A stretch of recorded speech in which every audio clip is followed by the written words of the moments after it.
Für manchen Katzenfreund sind diese Bilder eher verstörend. Andere sind begeistert, wenn die Katze ihr Geschäft in der normalen Toilette verrichtet. Wir haben uns umgehört. Finde ich natürlich akrobatisch, das ist wie im Zirkus ein bisschen. Wenn eine Katze das mitmacht, ist das gut. Braucht man die Katzenklo nicht zu reinigen. Nee, also auf meine Seite dürfte ich nicht gehen, aber die Idee ist nicht schlecht. Also ich würde mich da nicht mehr draufsetzen. So Hammer. Warum? Hey, können was. Ist so praktisch. Das Internet ist voller Anleitungen, Tipps und Aufsätze für den Toilettengang der Vierbeiner. Es scheint einfach.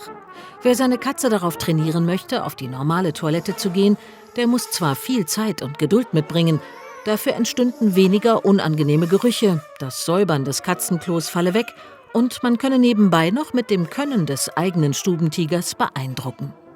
Tierarzt Dr. Christian Zentgraf aus Darmstadt sieht den Toilettenhype kritisch.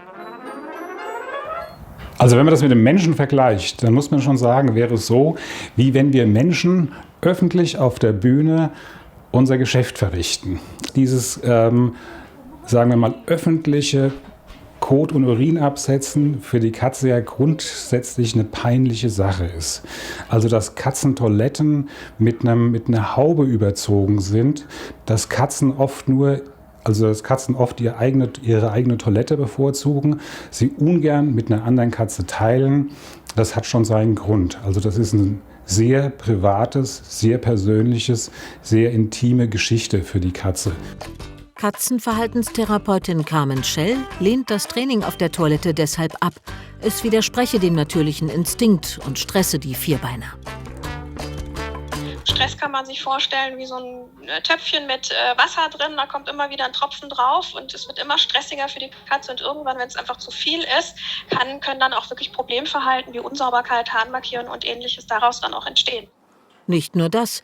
Tierarzt Christian Zentgraf weiß aus Erfahrung, Stress führe bei vielen Katzen auch zu gesundheitlichen Problemen.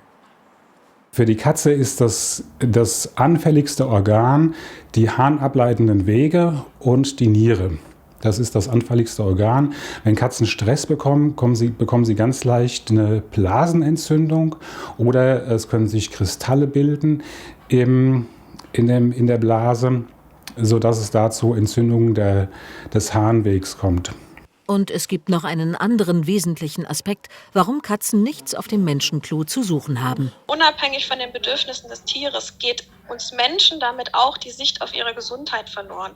Das heißt, man sieht ganz, ganz viele Erkrankungen der Katze früh an Kot oder Urin. Und ja, es ist nicht schön, jeden Tag das Katzenklo sauber zu machen, aber man sieht an den Veränderungen im Katzenklo auch, wie es der Katze geht.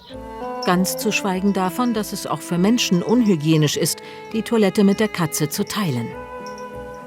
Also es gibt verschiedene Keime, die Katze über den Kot ausscheidet, die für den Menschen auch ein Problem darstellen können. Dazu zählen die Toxoplasmen, dazu zählen bestimmte Bakterien wie Kolibakterien zum Beispiel oder Einzeller wie Gardien.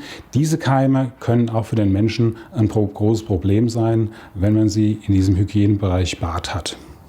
Übrigens, Uneinigkeit herrscht darüber, ob bzw. wie schädlich es ist, wenn Tierkot in den Klärgruben landet. So erklärt uns ein Betreiber, dass Keime und Parasiten im Katzenkot eine Gesundheitsgefahr für die dort arbeitenden Mitarbeiter darstellt. Ein anderer Betreiber widerspricht. Da direkter Kontakt mit dem Abwasser vermieden wird, mache es aus gesundheitlicher Sicht keinen Unterschied, ob menschliche oder tierische Ausscheidungen in der Kläranlage landen. Eins jedoch steht fest: Experten finden, Katzen gehören nicht auf unsere Toilette.